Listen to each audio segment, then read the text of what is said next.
देशर साधारण लोकंक जनजीवनर सुरक्षा आम समस्तंकर कर्तव्य। सुरक्षा और सेवा आमर सर्वोच्च कर्तव्य। एथिपाई जातीयतार मनोभाव रखी बेसामरिक सुरक्षा बा सिविल डिफेन्स संगठन रे स्वेच्छासेवी भाव जोगदेवाई मु जनसाधारण को विशेषकर युव समाज को आह्वान करुछि। युव समाज ही आम आशा भरोसा और शक्तिर प्रतीक। इच्छुक स्वेच्छासेवी माने जिला स्तर रे जिलापाल माननकु आवेदन करि परिबे। जिलापाल होउछंती जिला बेसामरिक सुरक्षार नियंत्रक। यही स्वेच्छासेवी माननकु प्रशिक्षित कराजिबो।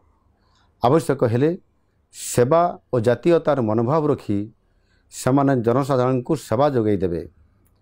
आम राज्यर 12टी स्थान रे सिविल डिफेन्स संगठन कार्य करुछि। आवश्यकता अनुजाई अन्य स्थान मानकरे नुआ संगठन गढ़िबाकू मु निर्देश देइछि। मोर आशा और विश्वास सेवा और जातीयतार मनोभाव रखी अनेक व्यक्तिविशेष विशेष करके युववर्ग एथिपाई आगे आसबे। जय हिंद।